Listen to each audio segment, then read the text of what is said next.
नमस्कार सभी को। मेरे चैनल में आप सभी का हार्दिक स्वागत है। आज मैं उपस्थित हूँ सूर्यकांत त्रिपाठी निराला द्वारा लिखित उपन्यास निरुपमा का अगला भाग लेकर। नीम के नीचे बैठक है। गुरुदीन 3 विषय वाले तिवारी हैं, शीतल 5 विषय वाले पाठक, मनी 2 विषय के सुकुल, ललई गोद लिए हुए मिसिर। पहले 5 विषय के पांडे अब 2 कट गए हैं। गांव वालों के हिसाब से ललई 5 ही जोड़ते हैं। सब हल जोतते और श्रद्धापूर्वक धर्म की रक्षा करते हैं। बेनी वाजपेयी कानपुर के मिठाई वाले हैं, पर धर्म की रक्षा करते हुए 20 विषय बनाए हुए हैं। नीम की जड़ पर बैठे, बाकी इधर उधर। पानी बरस चुका है। ये खेत जोतकर विश्राम करते हुए सामाजिक बातचीत कर रहे हैं। पतन से समाज की रक्षा के विचार से सभी समाज के कर्णधार हैं। सामाजिक मर्यादा में बड़े बेनी सभापति का आसन ग्रहण किए हुए हैं। वाजपेयी जी व्यंग में ललई बोले कि सुन तो आप लोगों में है, हम लोगों में। वाजपेयी नाराज होकर बोले, हमारा 20 विषय का खानदान हेत व्यवस्था किसुन कनौजिया है। हम लोगों में। वाजपेयी नाराज होकर बोले, हमारा 20 विश्वा में खानदान हेतु व्यवस्था और किसुन कनौजिया है, लोग तो कहते हैं। गुरुदीन ऊंचा स्वर में बोले। मुंह बिगाड़कर बेनी ने कहा, ऐसे बहुत हैं, सब बने हुए हैं। अब कितने रह गए वाजपेयी जी? शीतल ने हंसकर पूछा, अब भी उतने ही हैं। मन्नी से इस तरह उत्तर दिया, अब क्या है, जैसे बने थे वैसे ही धो गए। बेनी गंभीर बोले, अब तो मकुआ पासी उनसे अच्छा है, बिलाय से लौटकर घर नहीं आए। गुरुदीन इशारे की दृष्टि से देखकर बोले, घर वालों को बचाए रहना चाहते हैं। धीमे गंभीर स्वर में शीतल ने कहा, लेकिन क्या बचे रहे घर वाले? पूरी जानकारी से जैसे मन्नी ने कहा। बेनी हंसे। मन्नी को देखकर अपनी उच्चता में गंभीर हो गए। फिर कहा, किसी की बुराई नहीं करनी चाहिए, पापी अपने ही पापों बहेगा। अरे वाजपेयी जी, मन्नी पंजों के बल उठकर बोले, कानपुर में अपनी अम्मा को बुलाकर मिले और घर ना आए तो क्या गांव वाले इतने बेवकूफ़ हैं कि नहीं समझे वहाँ अम्मा ने सपूत को चौके में बुलाकर खिलाया होगा कि नहीं। मन्नी को बाजी मारते देखकर गुरुदीन त्योरियाँ चढ़ाकर बोले, उसी के बाद रामचंदा कुएं पर मिला। हमने कहा, ये तिवारियों का कुआं है, जहाँ बाप ने खुदवाया हो वहाँ जाए भरो। फिर क्या भरने पाया? शीतल बोले, लेकिन घरों में आना जाना हमने बंद कराया है, नहीं तो तुम्हारे साथी अब तक कितने बेधर्म हो चुके होते। शिष्टता से गंभीर होकर बेनी ने कहा, कहना न चाहिए, लेकिन वही कहावत है, कहता हूँ तो माँ मारी जाती है और नहीं कहता हूँ तो बाप कुत्ता खाता है। कही डालिए अब वाजपेयी जी, कई कंठों ने एक साथ आग्रह किया। कहाँ क्या कहें? बेनी फिर गंभीर हो गए। तो अब कुछ मिलने मिलाने की बात थोड़ी रह गई है, कहने से कलंक दबा रह जाएगा। ललई ने गले में जोर देकर कहा, भाई हमने तो देखा नहीं, लेकिन रामकुल सुकुल की कही कहते हैं कि किसुन अब लखनऊ में चमार का काम कर रहे हैं, जूता पालिश करते हैं। मारे घृणा के सब लोग गड़ गए। यथार्थ धार्मिक स्वर में बोले, पाप है और कुछ नहीं, मति भ्रष्ट हो गई। कुछ देर तक लोगों में सन्नाटा रहा। कामता दुबे दूसरे हार से घर जाते हुए लोगों को देखकर मुड़े। वापस आकर अपने आने की सूचना दी।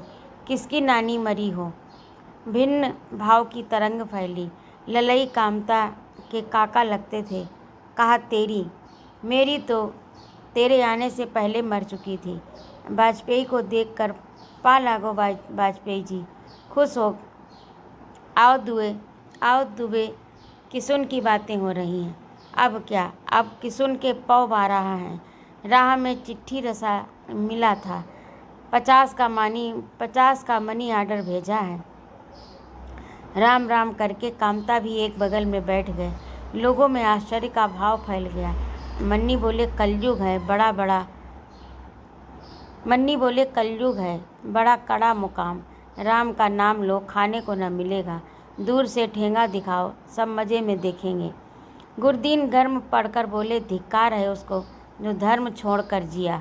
गांव में रहना मुहाल न कर दिया तो 96 नहीं। जनेऊ से अंगूठा निकालकर बंजर अमले थे 4 बीघा में 6 पेड़ बेदखल करा दिया। मालिक बोले, शाबाश गुरदीन, हम खेत भी इसके बेदखल करेंगे। 8 बीघा लिखाए हैं, बैल एक नहीं बटाई देते हैं। हमने गवाही दी, 3 पुश्त के खेत छूट गए, अब घर घर है। कानपुर में 2 मकान हैं, बेरेहन हैं। कलकत्ते में घाटा आया, सारा खेल खत्म हो गया। अफसोस अफसोस, गिरजा शंकर कूच कर गए। लड़के का मुंह मीना देख पाए मन्नी और कहने को दम भरकर ही रह गए। ललई ने रोक लिया। कहते हैं महाजन की एक रजिस्ट्री आई थी, लखनऊ भेज दी गई। अब कुछ चुकाया, थोड़े चुकने का है रुपया, घर भर तौल जाएंगे। कामता रुपए के महत्व में डूबे हुए बोले। गुरदीन हंसकर बोले, नाक तक आ गए हैं, लेकिन बाहरी औरत मिजाज वैसा ही है। अपने हार से पानी लाती है और रामचंदा वहीं नहाने भी जाता है। अब काहे का हारा? ललई बोली, जब तक मालिक खेत नहीं उठाते तब तक भर लें कुएं से पानी, फिर बेटा जूता गांठे, अम्मा खाल सहलावे। बेनी प्रसाद भाव वाली दृष्टि से बोले, क्यों गुरदीन भाई, ये तो होना ही है। मालिक ने कहा था कि खेत तुमको देंगे, अब की लिखवा लेना पट्टा, मांगते बहुत हैं। गुरुदीन ने सरल भाव से कहा, अरे भाई, बंगाली और पुलिस ये बाप के नहीं होते। कामता ने कहा, जाड़े भर हम कलकत्ते में बनियान बेचते हैं, हमको अच्छी तरह मालूम है, उधार दे दो तो वसूल नहीं होने का, तगादे जाओ तो कानून बताते हैं। अब धर्म नहीं रहा। गुरदीन ने नाक सिकोड़कर जैसे किसी पर घृणा करते हुए कहा। ललई भाव समझकर जैसे मुस्कराए। मन्नी ने आँख का इशारा किया। वाजपेयी जी ने भी गोलवा मुस्की छोड़ी। कामता बोले, मालिक सब ऐसे ही होते हैं, पहले कॉल करते हैं फिर बदल जाते हैं। लोगों ने देखा स्टेशन से रथ और रब्बा आ रहा है। ललई ने कहा, हाँ, मालिक के आने की बात थी, अब के असली मालकिन बिटिया आ रही है। सब उठकर धीरे धीरे उसी तरफ बढ़े। रामपुर आते आते निरुपमा के दिल का क्या हाल था, यह काव्य का विषय है। नीली भी नील आकाश की चिड़िया थी, चपल सुख के पंख फड़फड़ाकर उड़ती हुई। मुश्किल से एक रात डेरे में रही, सुबह होते ही गांव घूमने निकली। नीरू ने रोका नहीं, केवल उसे सजा दिया, कुछ कहा भी नहीं। नीली को कोई भय नहीं, वह जानती है कि उसकी दीदी वहाँ की जमींदार है, वहाँ की कुल ज़मीन पर उसकी दीदी का अधिकार है, वहाँ उसकी गति अप्रतिहत शक्ति अपराजेय है। वह वहाँ के आदमियों को कटाक्ष मात्र से अमीर और गरीब बना सकती है। उस दीदी की वह छोटी बहन है। लोगों में बड़प्पन का एक प्रभाव पड़ गया। रात को काफ़ी बातचीत हो चुकी थी। छोटे बड़े प्रायः सभी सुरेश बाबू के पास हाजिरी दे आए थे। कुछ से सुरेश ने हाली के हल ले जाने के लिए कहा था। यद्यपि लोग अपने खेत नहीं बो पाए थे, फिर भी जमींदार का काम आगे होता है, सोचकर चुप रह गए। नीली जिस गली से निकलती सब उसे एक दृष्टि से देखते। उसका पहनावा ऐसा है, सबकी आंखों में ऐश्वर्य का भाव मुद्रित हो जाता। लड़के लड़कियां उसकी उम्र के होने पर भी उससे बोलने का साहस नहीं करते। वह भी विशेषता की दृष्टि से उन्हें नहीं देखती, उसका लक्ष्य और है। सामने एक पंडित जी स्नान कर राम राम जपते हुए जा रहे थे। नीली को उन पर श्रद्धा नहीं हुई, उनका मुख और मुद्रा देखकर, पर रामपुर के विषय में जानकारी प्राप्त करने के लिए उन्हें ही उसने पंडित समझा। यद्यपि उनके प्रति नहीं, फिर भी प्यार से भरे और प्रतिष्ठा से मजे ललित और ओजस्वी कंठ से उसने पूछा, कुमार बाबू का कौन सा मकान है? कौन कुमार बाबू? वृद्ध ने एक धक्का खाकर जैसे पूछा, कृष्ण कुमार बाबू। और कौन कुमार बाबू? नीली ने तेज निगाह डाली। वह जो पक्का मकान है, कहकर वृद्ध घृणा से मुँह फेर कर पूर्ववत श्रद्धापरायण हो राम राम जपते हुए चले। कुछ याद कर लोटे से 4 बूंद पानी मुंह में डाल लिया। नीली बिना हिचक के भीतर घुस गई और जूते समेत आंगन में जाकर खड़ी हुई। एक प्रौढ़ किंतु आँखों को तृप्ति देने वाली मूर्ति देखकर उसी तरह बिना रुकावट के पूछा, ये कुमार बाबू का मकान है। कुमार बाबू आपके कौन हैं? देवी को बालिका की हिंदी बड़ी भली मालूम दी। मुस्कुराती बढ़ती बालिका को देखती हुई बोली, कुमार मेरा बाप है। वे बंगला अच्छी जानती थी, पढ़ी भी थी। बालिका के पास आकर बोली, सिर पर हाथ फेर कर पूछा, अब मालूम हुआ? नीली लजा गई। लजाकर भी वह दबने वाली नहीं, तुरंत उत्तर देना उसका पहले का स्वभाव है। बोली, नहीं, आपके लड़के हैं, आओ बैठो। बालिका को सस्नेह पलंग पर बैठाल कर कहा, तुम बड़ी अच्छी हिंदी बोल लेती हो। मैं स्कूल में हिंदी पढ़ती हूँ। कुमार बाबू कहाँ हैं? नीली कुछ हताश हो चली। वह तो वही हैं, तुम उसे नहीं ले आई? नीली फिर लजा गई। बोली, इधर 1 महीने से मैंने उन्हें नहीं देखा। पहले हमारे सामने के होटल में रहते थे, होटल वाले ने उन्हें नहीं रहने दिया। कुमार अपना सब हाल लिख चुका था होटल छोड़ने का। देवी सावित्री कुछ संकुचित हुई पर डरी नहीं। नीली को जलपान कराने के लिए कुछ पकवान घर के बनाए लेने के लिए गई। नीली बैठी हुई राह देखती रही। एक छोटी रकाबी में रखकर नीली को देते हुए कहा, थोड़ा जलपान कर लो। स्नेह के स्वर में नम्र होकर खाने की इच्छा न रहने पर भी सभ्यता की स्वाभाविक प्रेरणा से नीली ने रकाबी ले ली और निर्विकार चित्त से खाने लगी। देवी सावित्री गिलास में पानी ले आई। नीली का हाथ धुलाकर तौलिया पकड़े पोंछवा कर स्नेह से कहा, कुमार बाबू की तुम्हारी अच्छी जान पहचान है। तुम्हें खोजते हुए बड़ी मेहनत करनी पड़ी। नीली की सरलता उमड़ी कि कुमार बाबू के पैसे की बात कहें, पर एक अज्ञात दबाव से दब गई। बोली, हाँ, मेरे सामने रहते थे। मैं भी जानती हूँ, दीदी भी जानती हैं। जबान फिसल गई, सोच कर चुप हो गई। दीदी कौन? दीदी और कौन? सबकी अबकी संभल कर नीली ने उत्तर दिया, रामलोचन बाबू की लड़की। हाँ, नीली लजाकर बोली। माँ की दृष्टि में पुत्र का सांसारिक प्रसंग सूक्ष्मतम कारण रूप में रहने पर भी कार्य रूप में आ जाता है। कारण संसार के मार्ग में माँ आगे चली हुई होती है। जो प्रेम बीज रूप में रहकर भी नीली की समझ में आ गया था, मैं नीली की ध्वनि से माँ के हृदय में भी स्पष्ट हो गया। कुमार उन्हीं का कुमार है। वे उसे और अनेक रूपों से जानती हैं। इस निश्चय को विशेष महत्व न देकर हंसकर उन्होंने बंगला में नीली से पूछा, तुम्हारा नाम क्या है? मुस्कुराकर नीली बोली, श्री नीलिमा देवी। बड़ा अच्छा नाम है। हम लोग नीलिमा के भीतर रहते हैं। नीली खुश हो गई। हंसकर देवी सावित्री ने पूछा, तुम्हारी दीदी नहीं आई? आई हैं। नहीं, हमारे यहाँ। तुम तो हमारी माँ हो। हमारा निमंत्रण उनसे कह देना। संपत्ति की सूचना में जैसे नीली ने गर्दन हिलाई। इसी समय रामचंद्र बाहर से आया। माँ को देखकर बोला, हमारे खेत सुरेश बाबू जुतवा रहे हैं। हमारे खेत क्यों? माँ ने कहा, हमने खरीदे हैं, उनके खेत हैं, उन्होंने ले लिए। इनका मुँह कुमार बाबू के मुँह से मिलता है। नीली बोली, हाँ। सस्नेह देखती हुई सावित्री देवी ने कहा, ये कुमार बाबू का छोटा भाई रामचंद्र है।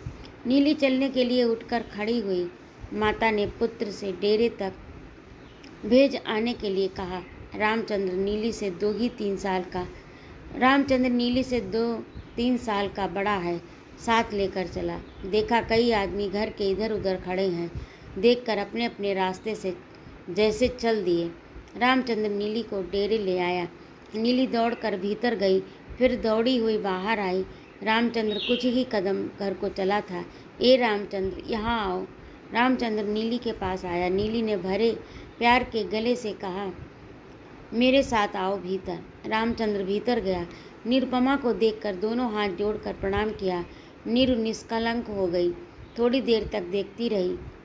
उस अविकच मुख श्री में एक विकचपूर्ण पुष्ट मुख छवि प्रत्यक्ष कर स्नेह के ललित कंठ से पूछा, तुम्हारा नाम क्या है?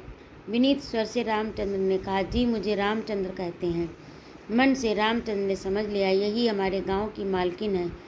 रामचंद्र कपाल भजवन हरन भववै दारुणम। निरुपमा हंसती आँखों देखती हुई बोली, रामचंद्र हमारे राजा हैं। हमारे बड़े भाग्य हैं जो हमारे यहाँ आए हुए हैं। कुर्सी की ओर हाथ से इंगित करती हुई बोली, बैठिए। लजाया हुआ रामचंद्र बैठ गया। नीरू ने दासी से जलपान लाने के लिए कहा। नीरू की आंख नहीं हटती। मुख की मधुरता में अपार तृष्णा बुझ रही है। दासी के हाथ से तस्तरी लेकर बड़े प्यार से हाथ पर रखी और सौ करने के लिए कहा। बालक निसंकोच भाव से खाने लगा। गांव वालों के असद हृदय अमानुषिक बर्ताव का प्रभाव बालक पर माँ से अधिक पड़ा था, जिन्हें वह भक्ति करता था, अपना समझता था, जिनके प्रति संसार के अन्य लोगों से उसका अधिक आकर्षण था। जब वही संसार के सबसे बड़े शत्रुओं में बदल गए, तब बालक एकाएक कवाकर रह गया। मनुष्य मनुष्य के प्रति इतना बड़ा बैर कर सकता है, ये कभी उसकी कल्पना में न आया था। उसके लिए गांव भर के द्वार बंद हैं, कोई उससे प्रीतिपूर्वक नहीं बोलता। गांव के कुओं में उसका पानी भरना बंद है। नाई धोबी कहार कोई अब उसकी प्रजा नहीं, उसका काम नहीं करते। उसकी दाढ़ी मूछें नहीं, बाल हैं, शहर जाकर बनवाता है। छुट्टियों में केवल रास्ता और घर, केवल माँ का मुख देखने के लिए आता है। माँ की इच्छा रामपुर में रहने की नहीं, पर लाचारी है और कहीं जगह नहीं। भाई प्रसिद्ध विद्वान है, पर कहीं किसी ने जगह नहीं दी। अब वह बालक सोच भी नहीं सकता कि उसका भाई चमार का काम करता है और इस कमाई से उसने रुपए भेजे हैं। केवल भाई के ओजस्वी शब्द निर्जीव पत्र में भी आग के अक्षरों से लिखे हुए जैसे उसे धैर्य और शक्ति देते हैं। वह चुपचाप प्रहार सहता जा रहा है। उसकी माँ का स्नेह उसे शांत करता है। उसकी माँ जिसने कभी पानी नहीं भरा, दूर खेत के कुएं से पानी लाती है। इस प्रकार सांसत में पड़े बालक को आज गांव की सबसे बड़ी शक्ति से स्नेह मिला। खाता हुआ सोचने लगा, क्या यह मेरा बाग बेदखल कर सकती हैं? क्या इन्होंने मेरे खेत छीन लेने की सलाह दी होगी? मेरे खेत जुतवाने के लिए आई हैं। आप एक दूसरे मन ने उत्तर दिया। नहीं, यह सब सुरेश बाबू का चलाया चक्र है, ये ऐसा नहीं कर सकती। रामचंद्र के भोजन कर चुकने के बाद दासी ने हाथ धुला दिए। एक दूसरी कुर्सी पर नीरू बैठी थी। नीली कुर्सी का पिछला हिस्सा पकड़े हुए खड़ी थी। राजा रामचंद्र पढ़ते हो? नीरू ने पूछा। जी हाँ, लड़के ने सम्मान के स्वर में कहा। किस क्लास में हो? जी 8th में। अच्छा। राजा रामचंद्र को कम उम्र में ज़्यादा अक्ल होनी ठीक भी है। बालक मुस्कराया। अच्छा रामचंद्र जी, तुम्हारे और भाई कहाँ हैं? बालक फिर मुस्कराया, बोला दादा लखनऊ में है। नाम? डॉक्टर कृष्ण कुमार। नीरू हंसी। उलट गया। राजा रामचंद्र के छोटे भाई को कृष्ण कुमार होना था। नीली भी हंसी। बालक लजाकर झुक गया। तब तक फिर स्नेह से देखती हुई नीरू ने पूछा, आपके छोटे भाई साहब वहाँ क्या करते हैं? बालक मर्म की बात कह न सका। नीरू से आंखें मिलाकर हंसता रहा। जानती हूँ, नीरू बोली, मेरे यहाँ भी आए थे। बालक और खिल गया। फिर अपनी ही प्रेरणा से उठकर खड़ा हो गया और हाथ जोड़ प्रणाम कर बोला, दीदी चलता हूँ। नीरू को किसी ने गुदगुदा दिया। उठकर जल्दी से बढ़कर लड़के को पकड़कर एक अनुभूत स्पर्श सुख अनुभव करती हुई खींच कर बोली, अभी तो आप आए हैं, बातचीत जम भी ना पाई। चलने लगे। बैठिए। बालक बैठ गया। हाँ, तो आपके भाई साहब डॉक्टर कृष्ण कुमार क्या करते हैं? अब की गंभीर होकर पूछा। नीली रामचंद्र को देखकर मुस्कुराती रही। मैं नहीं जानता। कुछ रुखाई से सिर झुकाए बालक मुस्कुराता रहा। फिर प्रश्न हुआ, किस विषय के डॉक्टर हैं? होम्योपैथी के? अंग्रेजी के?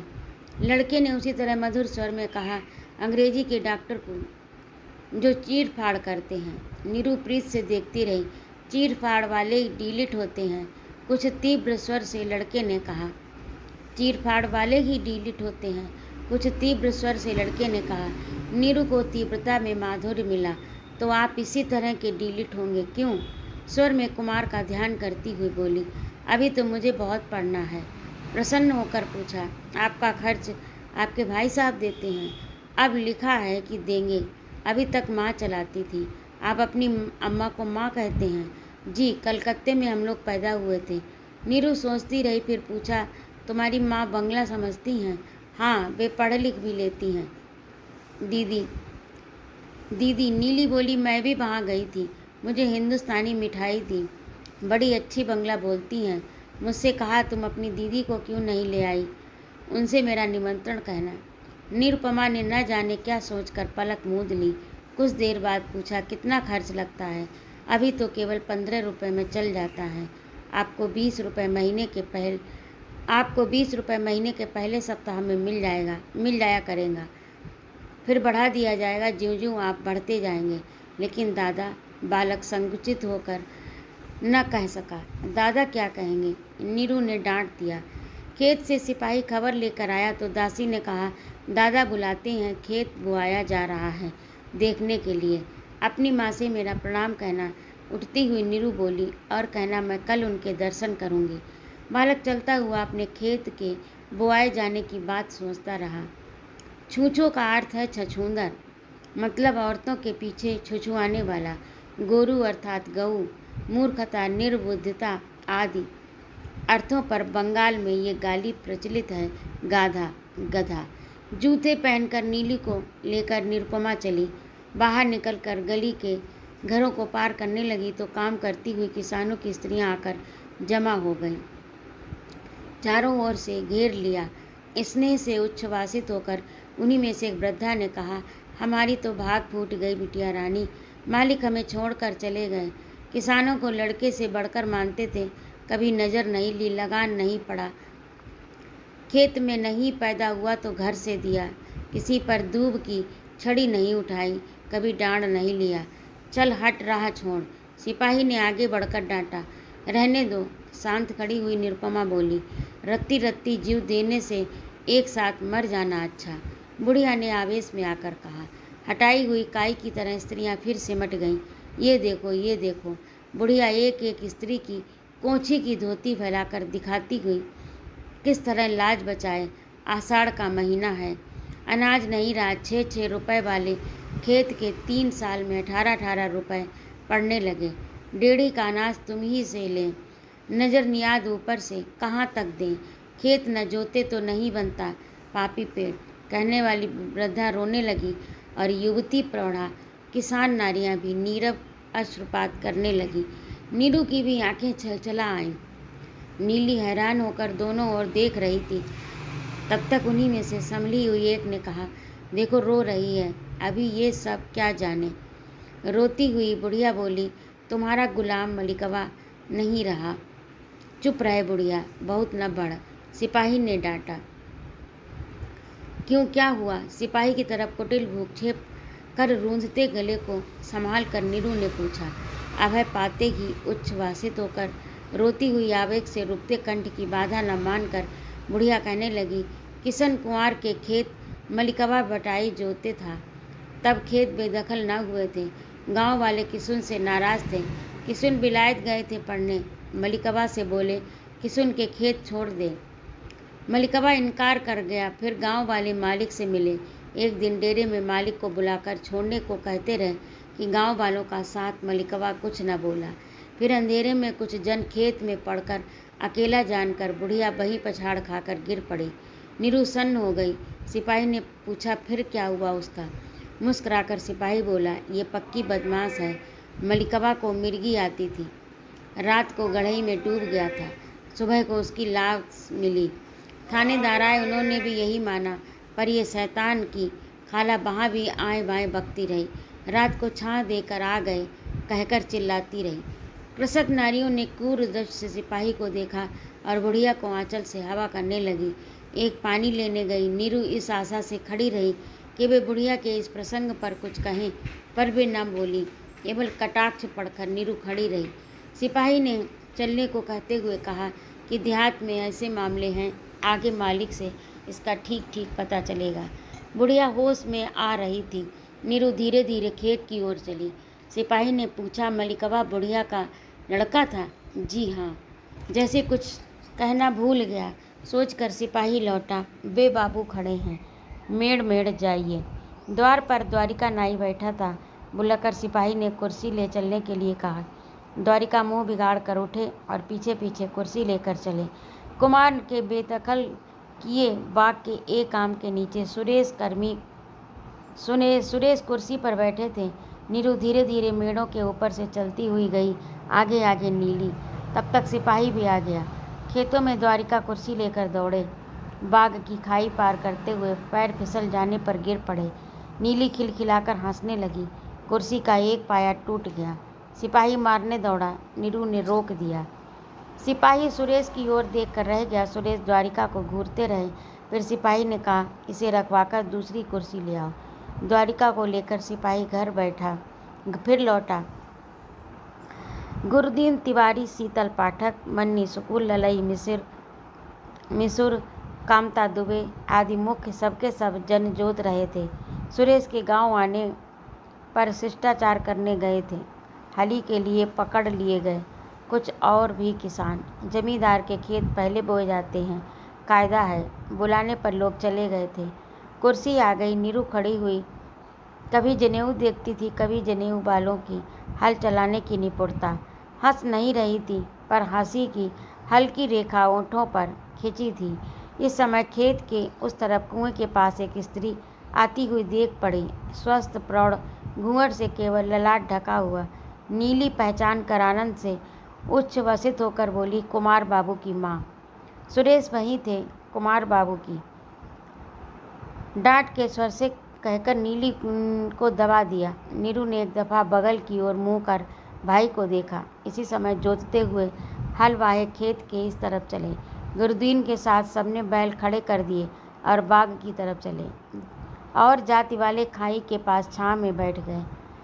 ब्रह्म मंडली बाग के भीतर सुरेश के पास आई। मालिक तीन माह हो गए ज्वार के लिए, अब और भी जुताइएगा। गुरुदीन कृपाकांक्ष की दृष्टि से देखते हुए बोले, रहने दो, बो जाए तो एक बाह करके पाटा दे दो। सुरेश ने कहा। मालिक शीतल बोले, गांव में पानी नहीं भरने दिया जाता। अब कौन बेधर्म हो यहाँ आती है। समझ कर भी नीरू ने जैसे ना समझा हो। क्या बात है? सुरेश ने पूछा। कुछ नहीं, ये सब जान कर क्या होगा। जहाँ की जैसी रीत उसी तरह बंगला में बोले। नीरू चुप हो गई। अगर ये खेत और सिर बनाया जाएगा तो कुआं सरकारी होगा। हार में लोग आते हैं, दोपहर को लोग प्यासे भी होते हैं। अगर इनका पानी भरना जारी रहा तो लोग क्या बरगद दूह दूह कर पिएंगे, और किसी कुएं का पानी अच्छा नहीं है। गुरुदीन ने कहा, न गांव वाले इनके काम के हैं, न ये गांव वालों के काम के हैं। व्यर्थ दूसरे का सगुन बिगाड़ती है। मन्नी ने कहा। नीरू के हृदय की गति तेजी हो गई। नीली सूख कर जैसे गांव वालों को देखने लगी। तुम बातचीत करो उनका, और तो कुछ यहाँ है नहीं। घर घर है, वे बेचते हों तो ले लें। सुरेश ने तटस्थ समझकर इस तरह कहा। निरुपमा ने स्फारित आंखों से एक बार सुरेश को देखा, जैसे खास तौर से ये रूप देख लेने से परिचित हो जाने की इच्छा हुई हो। यह वह सुरेश नहीं जिसके प्रति उसकी श्रद्धा है। बाग यह बंजर था ही, सरकार में आ गया। खेत सरकारी थे, अब घर